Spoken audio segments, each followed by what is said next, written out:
Good morning, students. Let's begin with the remaining part of the lesson, the midnight visitor. Max glanced at Fowler, who was standing stiffly not far from Oswell. Max ने Fowler की ओर देखा जो कि एकदम सीधा खड़ा हुआ था और ऑस्बिल से ज़्यादा दूर नहीं था. And waived the gun with the commanding gesture, और उसने अपने हाथ में जिसमें गन थी उसको हिलाया एक तरह से आदेश देते हुए लहजे में. कमांडिंग होता है आदेश देना और जेस्चर्स होता है लहजा. प्लीज़ सिट डाउन, कृपया बैठ जाओ. ही सेड, उसने कहा. We have a wait of half an hour I think, क्योंकि मुझे लगता है कि अभी हमें आधे घंटे का और इंतज़ार करना है. 31 मिनट्स, ऑस्बिल सेड मूडली. ऑस्बिल ने मतलब थोड़ा सा झुंझलाते हुए कहा. 31 minute. The appointment was for 12:30, कि जो हमें मिलना था वो 12:30 पर मिलना था. I wish I knew how you learn about the report, और मैं जानना चाहता हूँ कि तुम्हें उस रिपोर्ट के बारे में कैसे पता चला. Max. The little spy smiled evilly, और वो जो छोटा सा जासूस था, जो गुप्तचर था, वो बड़ा मतलब एक बुरे तरीके से उसने मुस्कुराया. And we wish we knew how your people got the report, और उसने कहा कि काश हमें भी ये पता चल जाता कि तुम्हें ये रिपोर्ट कैसे मिली. But no harm has been done, पर अभी भी कुछ बिगड़ा नहीं है. I will get it back tonight, मैं आज रात ही इसे वापस ले लूँगा. वॉट इज़ दैट, वो क्या है. Who is at the door, दरवाजे पर कौन है. Fowler jumped at the sudden knocking at the door, Fowler एकदम से कूद के पड़ा जैसे ही दरवाजे पे कुछ आहट हुई. ऑस्बिल जस्ट स्माइल्ड, ऑस्बिल मुस्कुराया. That will be the police, he said, उसने कहा वो पुलिस है.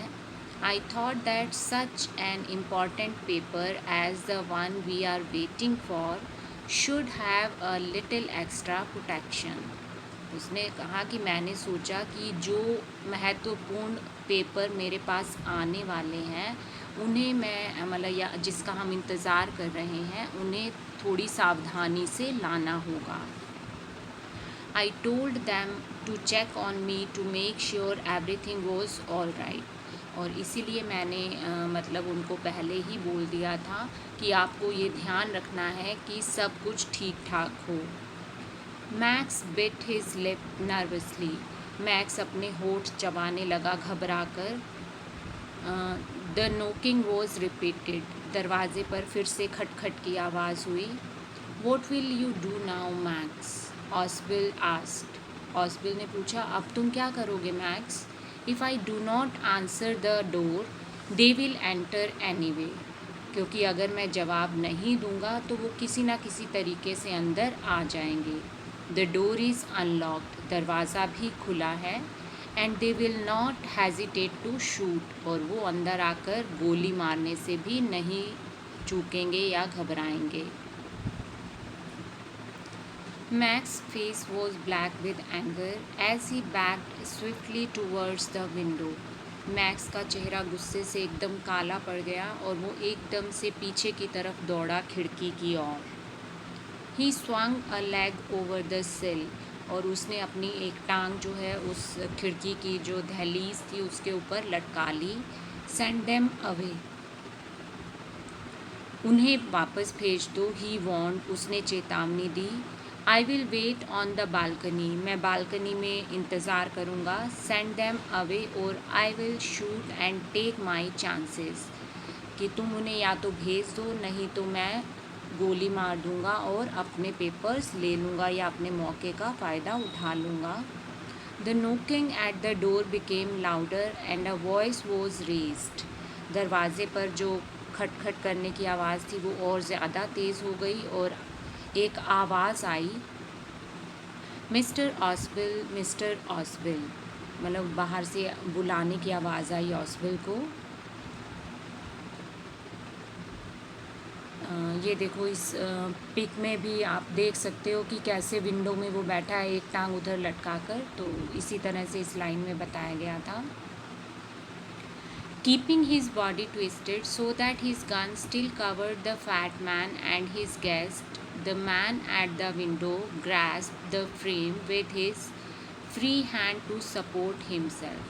मतलब उसने अपनी बॉडी को अभी भी मोड़ कर रखा हुआ था, जैसे आप देख सकते हो इस पिक में कि जो बॉडी थी उसकी, वो उसके एक हाथ में गन थी, और गन जो थी वो किसकी तरफ पॉइंटेड थी, फाउलर और ऑस्वेल की तरफ। और उसने अपने एक हाथ से विंडो को पकड़ा हुआ था जो फ्री था, मतलब जिस हाथ में उसके गन नहीं थी।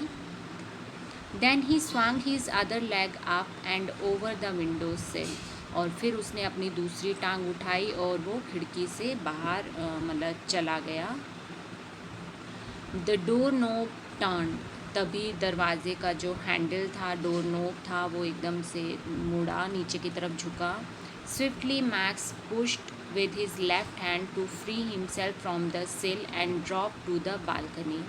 तभी तेज़ी से मैक्स ने खुद को धक्का दिया और अपना जो बायां हाथ था उसको भी छोड़ते हुए वो बालकनी में नीचे की ओर गिर गया। And then as he drop he screamed once shrilly, मतलब और जैसे ही वो गिरा वो बहुत तेज़ी से एक बार चिल्लाया, बहुत तीखी चीख थी, श्रली मतलब शर्ली जो होता है, तीखी आवाज़ एकदम से। The door open and a waiter stood there with a tray, a bottle and 2 glasses, और दरवाज़ा खुला तो वहाँ पर एक वेटर खड़ा हुआ था जिसके हाथ में एक ट्रे, एक बॉटल और 2 ग्लास थे। Here is the drink you ordered for when you return, तो उसने बोला कि ये ही सेड, उसने बोला कि ये जो ऑर्डर आप जब वापस आए थे, आपने ये ऑर्डर प्लेस किया था, तो ये आपके लिए ऑर्डर आ गया है। And set the tray on the table, और उसने फिर वो ट्रे जो थी टेबल पर रख दी। डेफ्टली अनकॉक्ड द बॉटल, डेफ्टली होता है बहुत चतुराई से, मतलब अच्छे से, जैसे किसी को कोई काम बड़ा अच्छे से करना आता है, तो उसी तरीके से उसने उस बॉटल का ढक्कन खोला। अनकॉक्ड मीन्स उसका जो ढक्कन था वो खोला। एंड लेफ्ट द रूम, और रूम से वापस चला गया। White faced Fowler stared after him, मतलब फाउलर जिसका चेहरा एकदम सफ़ेद पड़ चुका था वो उसकी ओर देख रहा था। बट ही स्टैमर्ड, लेकिन, और वो मतलब हकलाया एक तरह से, अपने मन में वो बुड़बुड़ाया। द पुलिस, मतलब पुलिस।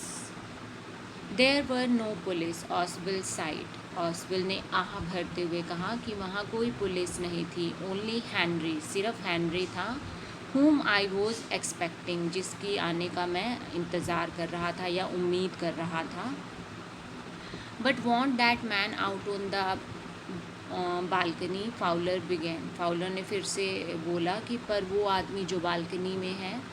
नो सेड ऑस्वेल, नहीं, ऑस्वेल ने कहा। ही वोंट रिटर्न, कि अब वो वापस नहीं आएगा। You see my young friend there is no balcony, तुम देखो मेरे नौजवान दोस्त, वहाँ पर कोई बालकनी है ही नहीं।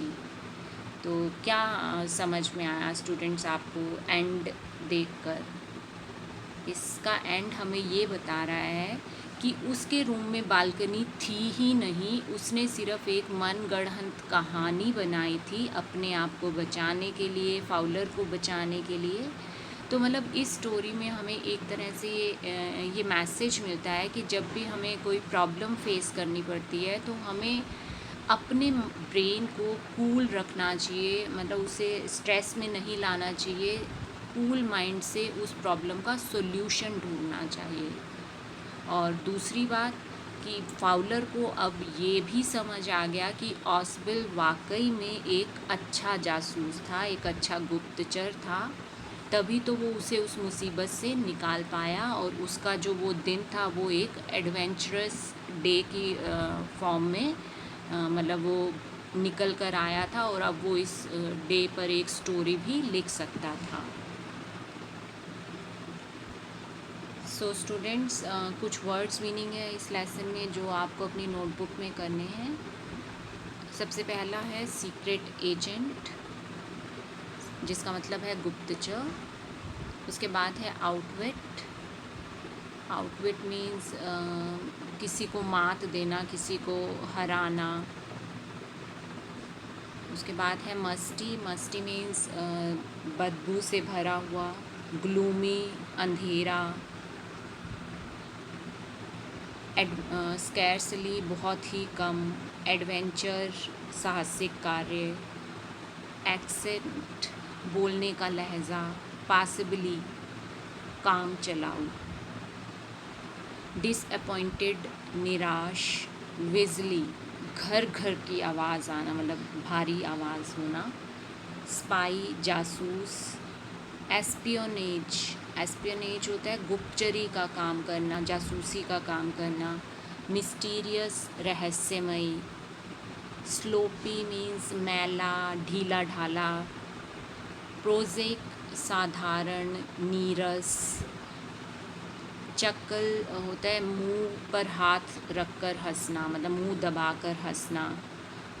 डिसइल्यूशन मीन्स निराश होना, मायूस होना।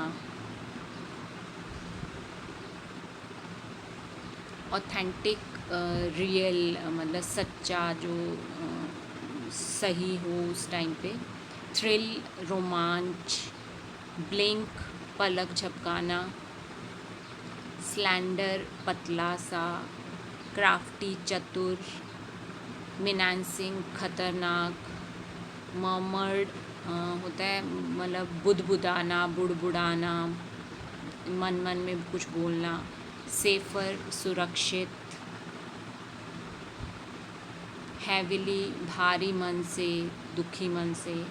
रेज द डेविल मीन्स आवाज़ उठाना, झगड़ा करना, किसी बात पर ज़ोर से बोलना। ग्रिमली दुखी मन से। पास की होता है एक तरह से मास्टर की, मतलब जिससे सब ताले खुल जाते हो, तो हर ताले की चाबी होती है पास की। ग्लैंस्ड देखना, नज़र डालना किसी पर। कमांडिंग होता है एक तरह से आदेश देना। जेस्चर्स होता है हाव भाव, लहजा। मूडिली होता है एक तरह से चिड़चिड़ापन या उदास होकर कोई बात करना। नर्वसली घबराना। अनलॉक्ड खुला, खोलना। हेजिटेट झिझकना। स्विफ्टली तेज़ी से। ट्विस्टेड मोड़ना। ग्रास्प्ड पकड़ना। विंडो सिल होता है खिड़की की दहलीज या चौखट। शर्ली होता है तीखी तेज़ आवाज़, जो चीख कर जो आवाज़ निकलती है, that is called Shirley. Deftly चतुराई से। स्टैमर्ड हकलाना। एक्सपेक्टिंग किसी का इंतज़ार करना या किसी से कोई उम्मीद करना। तो बेटा ये आपके वर्ड्स मीनिंग थे, ये अपनी नोटबुक में कर लेना और मतलब याद भी कर लेना इन वर्ड्स मीनिंग को, ताकि आपकी वोकैबुलरी जो है वो इम्प्रूव हो सके। So that's all for today students, take care.